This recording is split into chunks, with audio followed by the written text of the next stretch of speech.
ஐயா வணக்கம் ஐயா. மணி சார் வணக்கம். வணக்கம். எப்படி இருக்கீங்க? நலமா இருக்கு. நீங்க நல்லா இருக்கீங்க? நல்லா இருக்கு, நல்லா இருக்கு. எப்பவுமே நல்லா இருக்கு சார். அவங்க ஆசீர்வாதம் ஐயா. ஐயா, யோகம் அப்படின்னு எடுத்துட்டோம்னா ஜோதிடத்துல பல்வேறு யோகங்கள் இருக்கு. ஒரு தசாபுத்தி போனா கூட இந்த யோகம் இருக்கான்னு பாருங்க, இந்த யோகம் ஒர்க் அவுட் ஆகுதான்னு பாருங்க அப்படின்னு சொல்லுவாங்க.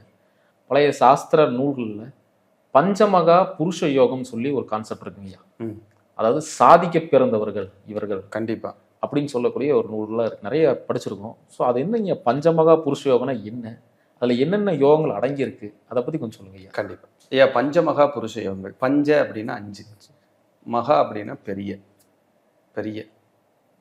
அந்த பஞ்சமகா பெரிய யோகங்கள்லேயே அருமையான யோகம், பெரிய யோகம் அப்படின்னு சொல்லக்கூடிய 5 மிகப்பெரிய யோகங்களை ஒரு மனுஷனுக்கு இருந்தால் அவங்க எந்த நிலையிலையும் வாழ்க்கையில் மிகப்பெரிய உயரத்துக்கு போவாங்க. சாப்பாடு, ட்ரெஸ்ஸு, சமூக மரியாதை, ஆயுள் ஆரோக்கியம், இதுக்கெல்லாம் குறையில்லாமல் தொந்தரவு இல்லாமல் வண்டி ஓடிட்டுருக்கும் அப்படிங்கிறத அது சொல்லுது. இவங்கெல்லாம் கீழே விழுந்தா கூட எந்திரிச்சு ஓடக்கூடிய ஆற்றலை இறைவன் கொடுத்துருவான். இவர்களுக்கு இறைவன் பக்கத்திலே இருந்து நான் இருக்கேன் கவலைப்படாதேன்னு சொல்லி அருள் புரிவார் அப்படிங்கிறது என்னுடைய புரிதலில் நான் எடுத்துக்கிட்ட ஆராய்ச்சி. அந்த பஞ்சமகா புருஷ யோகத்தில் 5 பேர்த்தினால தான் இந்த யோகம் உருவாகும். 1 குருவால் ஏற்படக்கூடிய ஹம்ச யோகம், செவ்வாயால் ஏற்படக்கூடிய ருஷக யோகம், புதனால் ஏற்படக்கூடிய பத்திர யோகம், சுக்கிரனால் ஏற்படக்கூடிய மாலவிய யோகம், சனியால் ஏற்படக்கூடிய சசயோகம். இந்த 5 யோகங்கள் தான் பஞ்சமகா புருஷ யோகங்கள்னு சொல்லுது. இந்த யோகங்களை கண்டுபிடிக்கிறதுக்கு நம்ம ஜாதகத்தில் என்ன சார் ரூல் அப்படின்னா எளிமையான விதிகள் தான். பெருசாக அழட்டிக்க வேண்டாம். உங்கள் ஜாதகத்தை எடுத்து வச்சுக்கோங்க. உங்கள் லக்னத்துக்கோ அல்லது ராசிக்கோ, மறுபடியும் சொல்கிறேன், உங்கள் லக்னத்துக்கோ அல்லது ராசிக்கோ 1, 4, 7, 10ஆம் இடங்களாகிய கேந்திரஸ்தானங்களில் உங்கள் லக்னத்துக்கோ ராசிக்கோ 1, 4, 7, 10ஆம் இடமானிய கேந்திரஸ்தானங்களில் நான் சொன்ன இந்த 5 கிரகங்களும் ஆட்சியோ அல்லது உச்சமோ பெற்றிருந்தால் பஞ்சமகா புருஷ யோகம் இருக்குன்னு அர்த்தம். இப்போ உதாரணத்துக்கு ஒரு துலா ராசி, அங்கே சந்திரன் இருக்கார். அப்போ ராசிக்கு 1லேயே இருக்கு, உச்சம் ஆட்சி பெற்று இருக்குன்னு வச்சுங்க. துலாமிலேயே சந்திரன் சுக்கிரன் இருக்காங்கன்னா துலா ராசியில் சுக்கிரன் ஆட்சி பெற்றிருப்பார். அப்போ ராசிக்கோ லக்னத்துக்கோ 1, 4, 7, 10. இப்போ ஒருத்தர் விருச்சிக லக்னமாக இருக்கார், 4ல் சனி ஆட்சியாக இருக்கார். அப்போ லக்னத்துக்கு 4ல் சனி ஆட்சி. ஒருத்தர் தனுசு லக்னமாக இருக்கார், லக்னத்துலேயே குரு இருக்கார், அப்போ லக்னத்திலேயே ஆட்சி. இப்படி ஒரு ஜாதகத்தில் ராசிக்கு 1, 4, 7, 10 அல்லது லக்னத்திற்கு 1, 4, 7, 10 நான் சொன்ன 5 கிரகங்களும் ஆட்சியோ உச்சமோ பெற்றிருந்தால் பஞ்சமகா புருஷ யோகம் ஆக்டிவேட் ஆயிரும். இதை விதி. உங்கள் ஜாதகத்தில் இது இருந்துச்சுன்னா நீங்கள் இதை அப்ளை பண்ணி பார்த்துக்கலாம். ஃபஸ்ட்டு ருஷக யோகம். இது செவ்வாயால் ஏற்படக்கூடிய யோகம்.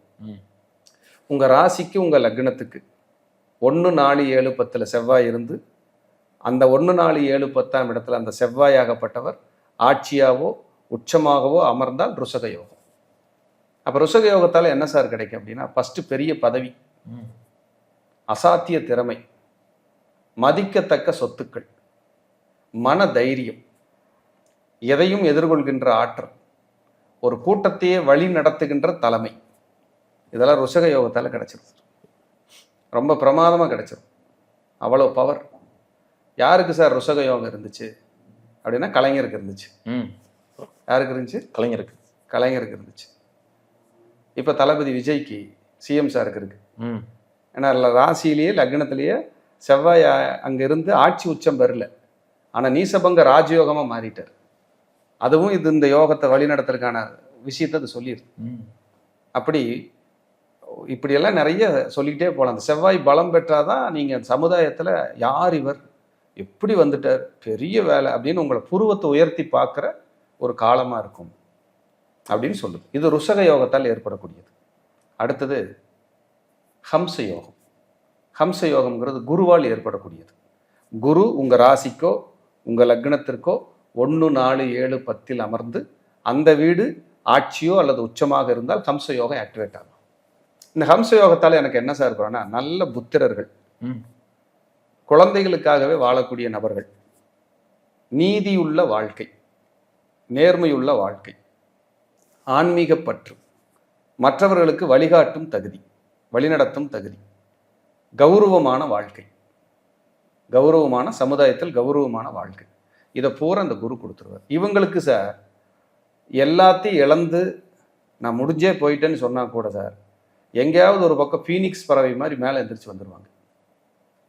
சொந்த உழைப்புல, சுயமான முன்னேற்றத்தால, தான் கௌரவத்துக்காக ஓடி ஓடி உழைச்சு குடும்பத்துக்காக அநேக பாடுபடுறேன், நான் உழைக்கிறேன் அப்படின்னா அவங்களுக்கு இந்த ஹம்ச யோகம் இருக்கும். அப்போ சொல்கிறோம் யோகத்திலே அம்சமாக இருக்கான் ஏன் அப்படின்னு வருதில்ல, அப்படி அந்த ஹம்ச யோகம் ரொம்ப சூப்பராக வேலை செய்யும். யாருக்கு சார் இருந்துச்சு ஹம்ச யோகம்னா ஜெயலலிதா மேடத்துக்கு இருந்துச்சு ஹம்ச யோகம். அவங்க எவ்வளோ பெரிய ஒரு வழிகாட்டுதல், வழி நடத்தின ஆளுமையோடு எப்படி இருந்தாங்க. அப்படி அவங்க ஸ்ட்ரிக்டாக ரொம்ப கௌரவமாக இருப்பாங்க. அவங்கக்கிட்ட நீங்கள் கொஞ்சம் அப்படி ரூடாக நடந்துக்கிட்டா கூட இருக்க முடியாது. அப்படி தான் இருந்தாங்க. அந்த ஹம்ச யோகத்தோட பவர், நான் இப்படித்தான் அப்படிங்கிற மாதிரி அது வாழும். அப்போ அந்த ஹம்ச யோகத்தோட குணம் இதுதான். எப்பவுமே பொருளாதார கஷ்டம் இல்லாமல் கண்டிப்பாக கொடுத்தோம், ஒரு நிறைவான வாழ்க்கையை கொடுத்தோம். அடுத்தது சார் மாலவிய யோகம். அப்படின்னா சுக்கிரனால் ஏற்படக்கூடியது. உங்கள் ஜாதகத்தில் ராசிக்கோ லக்னத்திற்கோ 1, 4, 7, 10 சுக்கிரன் அமர்ந்து அது ஆட்சியோ அல்லது உச்சமாக இருந்தால் மாலவிய யோகம் ஸ்டார்ட் ஆகும். மாலவியா யோகம் கிடையாது, மாலவிய யோகம். அப்போ மாலவிய யோகத்தினால் என்ன சார் விடும்? கலைகளில் ஆர்வம். எப்படிங்க? கலைகளில் ஆர்வம், ஆடம்பர வாழ்க்கை, சொகுசு வாழ்க்கை. ஒரு கிளைண்ட் சொன்னார், சார் இருந்ததே கடைசியாக எல்ஐசி லோன் மட்டும்தான், அதை போட்டு நாங்கள் ஃபேமிலியோட துபாய் போயிட்டு வந்தோம் அப்படின்னு. அவருக்கு சுக்கிரன் 4 ஆட்சி லக்னத்துக்கு. அப்போ மாலவிய யோகம் கம்முன்னு இருக்கார். ஜாலியாரு, நிறைய ட்ரெஸ் எடுத்துக்கோ, நல்ல படுக்கை சுகம், தூக்கம் நல்லா வரும், நிம்மதியாக படுத்து ஜம்முன்னு தூங்குவாங்க மாலவிய யோகம் இருந்தால். சார் நல்ல தூக்கம் இல்லை, ஆனால் நல்ல இடத்துல தூங்கிட்டு இருப்பீங்க.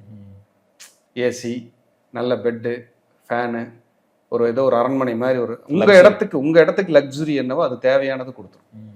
இவங்களுக்கு பெண் குழந்தை பிறந்ததுக்கப்புறம் வளர்ச்சி யோகம். இதே ஆணுக்கு இருந்துச்சுன்னு வைங்க மாலவிய யோகம், கல்யாணத்துக்கு அப்புறம் வளர்ச்சி.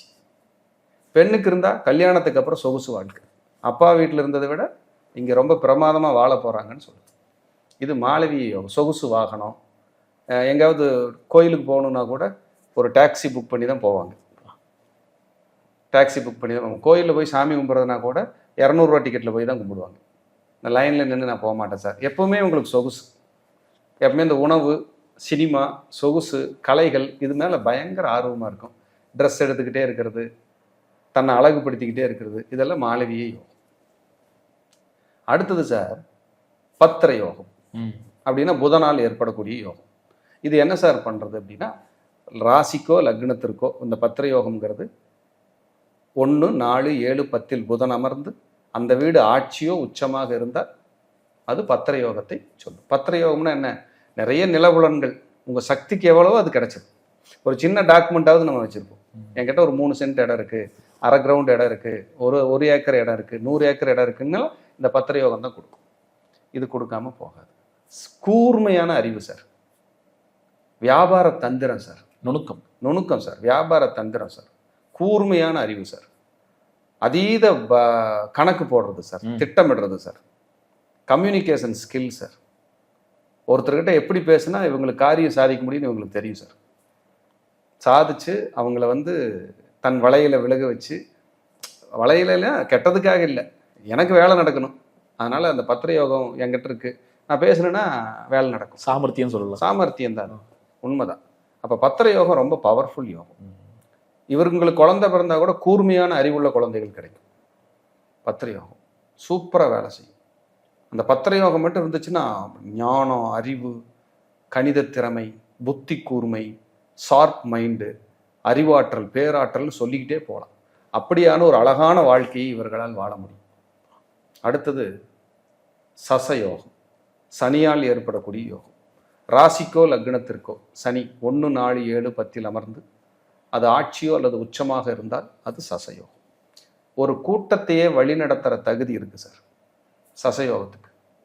ரொம்ப கீழ்நிலையிலிருந்து ஒரு சின்ன பதவியிலிருந்து நான் உயர்ந்த இடத்துக்கு வந்தேன், பெரிய பதவிக்கு வந்தேன், அப்படின்னு சொன்னால் அது சசயோகம் இருக்குன்னு அர்த்தம் சார். இந்த சசயோகம் இருக்குன்னு அர்த்தம். இவங்களுக்கு வந்து தொழிலில் வேலையில் தோல்வியே கிடையாது. மறைமுகமாக நிறைய எதிர்ப்பு இருக்குது உங்களுக்கு. அப்படி பண்ணுறாங்க இப்படி பண்ணுறாங்க, ஆனால் இவங்களை காலி பண்ணவே முடியாது.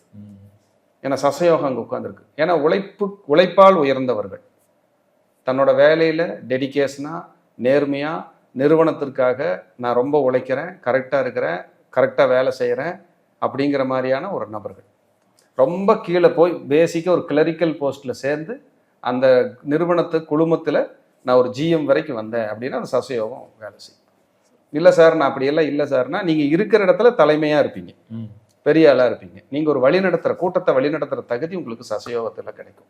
இந்த 5 யோகங்கள் ஒரு மனிதனுக்கு இருந்தால் அரசியல், அரசாங்கம், ஒரு தனி நிறுவனம், தனியாக மேலாண்மை, வெளிநாடுகள், இது இங்கெல்லாம் எங்கே போய் இவங்க உட்கார்ந்தாலும் இவங்களுக்குன்னு ஒரு தனி மரியாதை, தனி உலகம், தனி வளர்ச்சி, தனி பாதை, தனி வெற்றி, தனக்கென்ற ஒரு அங்கீகாரம், நிரந்தரத்தை பெற்று இந்த பஞ்சமகா புருஷ யோகத்தில் பிறந்தவர்கள் வாழ்வாங்கு வாழ்ந்து சாதிக்க பிறந்தவர்களாக இந்த பூ உலகில் மிளறப்படுவார்கள் என்றால் அது ஒரு துளியும் மிகையில்லை. சசயோகம் சாதிக்க பிறந்தவர்கள் அப்படிங்கிற மாதிரி எல்லா யோகங்களுமே, எல்லா இந்த பஞ்சமகா புருஷ யோகங்கள் எல்லாமே சூப்பராக வேலை செய்யும். ஐயா இந்த காலகட்டத்தில் இவங்க தசாபுத்தி நடக்கணும் போது தான் தசாபுத்தி நடந்தால் டாப் பீக். தசாபுத்தி நடக்கலை அப்படின்னா பேசிக் நீடு இருக்குல்ல, அடிப்படை தேவைகள், அதுக்கு குறைய இருக்காது சார். வீடு இருக்கும், கார் இருக்கும், சாப்பாடு, ட்ரெஸ்ஸு, லக்ஸுரியாக போகிறது வர்றது, எங்கே பார்த்தாலும் ஒரு மிளிர்ற தன்மையாக தெரியுறதெல்லாம் வந்துடும்.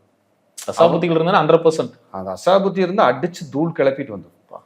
தசாபுத்தியாக வருது, ஒருத்தருக்கு மாலவியா யோகம் இருக்குது, சுக்கிரதசை ஸ்டார்ட் ஆயிடுச்சு, அந்த லக்னத்துக்கு அவர் யோகராக இருக்கிறார் அப்படின்னா அதை விட கொடுப்பன என்ன இருக்குங்க, வேற மாதிரி இருக்கும். 20 வருஷம்.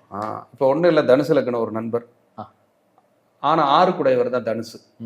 தனுசு லக்னத்துக்கு சுக்கிரன் வேலை செய்ய மாட்டார், ஆனால் மீனராசியில் சுக்கிரன் இருக்கு உச்சம், லக்னத்துக்கு 4ல்.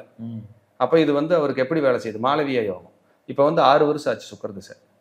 நான் நிறைய இடங்கள் வாங்கி போட்டுக்கிறேன், சொத்துக்கள் வாங்கி போட்டுக்கிறேன், இது வந்ததுக்கப்புறம் தான் எனக்கு சொத்துக்களே உயர்ந்துச்சுங்கிறார். அப்போது அந்த 6 குடைவனாக இருந்தால் கூட அவங்களோட லக்ஸுரி லைஃபு, வீடு, இடம், நிலம்லாம் உருவாகுது பாருங்க. அப்படி வந்து எல்லா இந்த பஞ்சமகா புருஷ யோகங்கள் ஒரு மனிதனை தெய்வீகத்தன்மையோடு வாழ்வாங்கு வாழ வைக்கும். இவர்கள் தெய்வங்களின், கடவுள்களின் நேரடி பார்வையில் இருக்கிறார்கள் என்பதை மறந்துவிடக்கூடாது. நன்றி, வணக்கம், வாழ்க வளர். நன்றி ஐயா. வணக்கங்க ஐயா. மணி சார் வணக்கம். வணக்கம் ஐயா. கும்பாபிஷேகம் அருள்மிகு மகாசக்தி குபேர வாராகி அம்மனோட கும்பாபிஷேகம் நடக்க இருக்கு செப்டம்பர் 17ஆம் தேதி. கிட்டத்தட்ட மிகப்பெரிய ஒரு கால்ஸ் வந்துகிட்டே இருக்குங்கய்யா. நாங்களும் நிறைய பங்களிப்பு கொடுக்கணும்னு நேயர்கள் நிறைய பேர் கோரிக்கை வச்சிருந்தாங்க. நீங்க அதை பத்தி கொஞ்சம் சொல்லுங்க. நிறைய கொடுத்துக்கிட்டு இருக்காங்க ஐயா. கண்டிப்பாங்க. மித்ரா டிவி, பக்தி யுகம், எல்லா அன்பர்களுக்கும், மந்த்ரா டிவி எல்லா அன்பர்களுக்கும் மற்றும் தமிழகத்தில் இருக்கிற அத்தனை அன்பர்களையும் இருகரம் கூப்பி கும்பாபிஷேகத்துக்கு வருக வருக என வரவேற்கிறேன். இதில் வந்துங்க செப்டம்பர் 17 மதுரை மீனாட்சி அம்மன் கோயிலுடைய கும்பாபிஷேகம் நடக்கிற அன்னைக்கு மகாசக்தி குபேர வாராகி அம்மனுடைய ஆலய கும்பாபிஷேகம் பிரம்மாண்டமாக நடக்கிறதுக்கியா. பிரம்மாண்டமாக அதை வந்து என்னுடைய அன்பு மாணவர்னு சொல்லலாம், என்னுடைய நண்பர்னு சொல்லலாம், எங்கள் குடும்ப உறுப்பினர்னு சொல்லலாம். அப்படிப்பட்ட ஒரு ஏழை மாணவர், அவருக்கு வந்து வாராகி அனுகிரகம் செய்து இந்த ஆலயத்தை ரொம்ப சிரமத்தின் அடிப்படையில் பொதுமக்களுடைய ஒத்துழைப்பில் வந்த டொனேஷனில் அந்த ஆலயத்தை உருவாக்கியிருக்காரு. மெல்ல மெல்ல மெல்ல மெல்ல மெல்ல உருவாக்கி இன்னைக்கு கும்பாபிஷேகத்துக்கு வந்துருச்சு. செப்டம்பர் 17, இன்னொரு 40 நாள் இருக்குது. இந்த வீடியோ பண்ணுற நாள்லேருந்து ஒரு 40 டேஸ் இருக்குன்னு. இந்த கும்பாபிஷேகத்துக்கு நிறைய பேர் பொருளுதவி, நிதியுதவி செஞ்சுருக்காங்க, செய்யறக்கா சொல்லியிருக்காங்க. அவங்க எல்லாருக்குமே இந்த நேரத்தில் நான் நன்றி சொல்ல கடமைப்பட்டிருக்கிறேன். உண்மையிலேயே உங்களுடைய ஒத்துழைப்பு இல்லைன்னா இது நடக்கிறதுக்கு வாய்ப்பே இல்லை அப்படிங்கிறத நான் மானசீகமாக சொல்லிக்கிறேன். மகாசக்தி குபேர வாராகி அம்மன் 6.25 அடி உயரங்கய்யா, 8 திருக்கரங்களோடு இருக்காங்கய்யா. அவங்களுக்கு இந்த கும்பாபிஷேகம் ஐயா கிட்டத்தட்ட ஒரு மிகப்பெரிய பல ஆயிரம் மக்கள் அந்த இடத்துக்கு வர்றாங்க, கூடுறாங்க அப்படிங்கிறதான் இதில் ஒரு ஆச்சரியம் விஷயமா நான் பார்க்குறேன். அந்த இடங்கய்யா வடக்கு நோக்கி அம்மன். இன்னைக்கு சொல்கிறேன், இது வார்த்தைக்காக சொல்லலை, அங்கே வந்தவங்களுக்கு உணர்வாங்க, தெரியும். அந்த இடத்துக்கு வந்து நீங்கள் வழிபட்டுட்டு போகும்போது உங்கள் லைஃப் மாறும். அந்த வாராகியினுடைய ஆசிகள் உங்களுக்கு கிடைக்கும். தேய்பிறை பஞ்சமி, வளர்பிறை பஞ்சமி இரண்டும் விமர்சையாக ஹோமங்களோடு அன்னதானத்தோடு நடைபெற்று கொண்டிருக்கிறது. அந்த ஏழை மாணவர் திரு சக்திவேல் அவர்கள், சக்திவேல் சுவாமிகள், அவங்க குடும்பத்தார் இதுக்கு சிரத்தையா தங்களை அர்ப்பணிச்சு அந்த இடத்துல திண்டுக்கல் மாவட்டம், திண்டுக்கல்ல இருந்து குஜிலியம்பாறை போற வழியில எரியோடுக்கு அடுத்தது புதுரோடுங்கிற ஊர்ல ரோட்டின் மேலேயே பக்கத்திலேயே அமைந்திருக்கிற அற்புதமான ஒரு ஆலயம் தான் மகாசக்தி குபேர வாராகி அம்மன். குபேர வாராகி வடக்கு நோக்கி இருக்காங்க. ஒரு தாற்பரியமான கோயிலுங்கய்யா. அதுக்கு பின்னாடி ஒரு சின்ன வரலாறு, அருமையான வரலாறு இருக்குங்கய்யா. அந்த இடத்துக்கு ஏன் அந்த அம்பாள் அங்கே வந்தாங்கன்னு சொல்லி, மதுரையிலிருந்து அவங்களும் வந்திருக்காங்க. அம்பாள், அந்த அம்பாள் வந்து ஒரு அற்புதமா இருக்காங்க. உண்மத்த பைரவர் அங்கே வர்றாங்க. உண்மத்த பைரவர் நம்ம அம்பாளுடைய கணவர் உண்மத்த பைரவர். இனி உண்மத்த பைரவருங்கிறது படிப்புக்கான கடவுள் இல்லையா, பைரவர் இல்லையா. அது நிறைய பேருக்கு இனி நம்ம கொடுக்க போறோம். கண்டிப்பா அதை நம்ம ஒரு வீடியோவா அடுத்தது பண்ணுவோம். இந்த கும்பாபிஷேக விழாவிற்கு செப்டம்பர் 17, 2026 வியாழக்கிழமை காலை 10:45 இருந்து 10:45 11:10 கும்பாபிஷேகம். கும்ப கலசத்துல தீர்த்தம் விடுறோம். நிறைய காசி தீர்த்தம், ராமேஸ்வர தீர்த்தம், கைலாஸ் தீர்த்தம், கிட்டத்தட்ட ஒரு 11 தீர்த்தங்கள் அங்கே வர வைக்கப்பட்டிருக்குங்க. வந்திருக்கு. காசி போய் அடியேனே எடுத்துட்டு வந்தேன். அடியேனே போய் தான் காசியில் எடுத்துட்டு வந்தேன். போய் எடுத்துட்டு வந்து எங்கள் நண்பர்கள் நாங்கள் எல்லாம் போய் தான் குடும்பத்தோடு போய் தான் நாங்கள் எடுத்துகிட்டு வந்தோம். எடுத்துகிட்டு வந்து அம்பாளுக்காக நாங்கள் கொடுத்துருக்குறோம். ராமேஸ்வரம் போய் நாங்கள் எடுத்துகிட்டு வந்தோம். எடுத்துகிட்டு வந்து கொடுத்துருக்குறேன். இதுவே எனக்கு ஒரு பெரிய கைங்கரியமாக நான் நினைக்கிறேன். இதில் என்ன இதுன்னா, உங்கள் எல்லாரையுமே கும்பாபிஷேகத்துக்கு வர வைக்க. கண்டிப்பாக நீங்கள் எல்லாரும் வாங்க. இப்போவே நிறைய பங்களிப்பு இருக்கு நிறையா. இன்னும் வந்து நான் என்ன சொல்கிறேன்னா, கும்பாபிஷேகத்துக்கு நாங்களே ஏதாவது பங்களிப்பு பண்ணலாமா அப்படின்னு சொல்லி அவங்களுக்கு மைண்டில் இருக்கும். நிச்சயமாக பண்ணலாம். ஹோமங்கள் இருக்குது, அன்னதானம் இருக்குது, நிறைய வந்து அந்த பேக் போட்டு கொடுக்குறாங்க, அந்த இது பிரசாதம் கொடுக்குறாங்க. கும்பாபிஷேகத்துக்கு நிறைய செலவுகள் இருக்குது. இவ்வளவும் அந்த ஆலயத்தில் இருக்குது. ஏன்னா இது வந்து ஒரு பெரிய குடும்பம், அவங்க பெரிய வசதி உள்ளவங்க கட்டலை.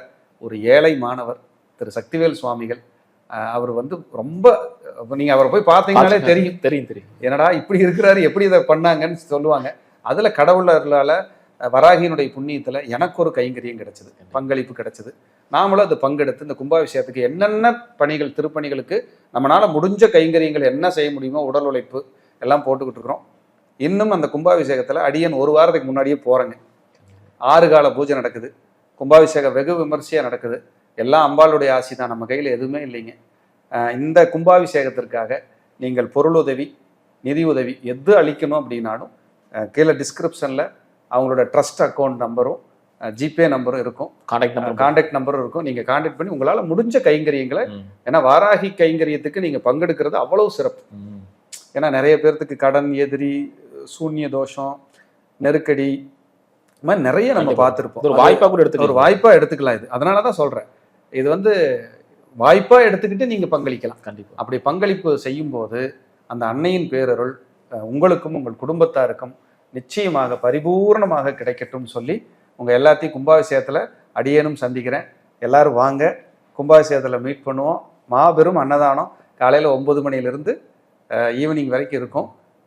நிறைய பல ஆயிரம் பேர் வருவாங்கன்னு எதிர்பார்க்குறேங்க. நிறைய பேர் டொனேஷன், ஃபுட்டுக்கு எல்லாத்துக்குமே கைங்கரியத்துக்கு ஏற்றுக்கிட்டு இருக்காங்க. நீங்களும் செய்யுங்க. உங்கள் எல்லாரையும் நானும் ஆலயத்தில் சந்திக்கிறேன். ரொம்ப சந்தோஷம். நன்றி, வணக்கம், வாழ்க வளர்க.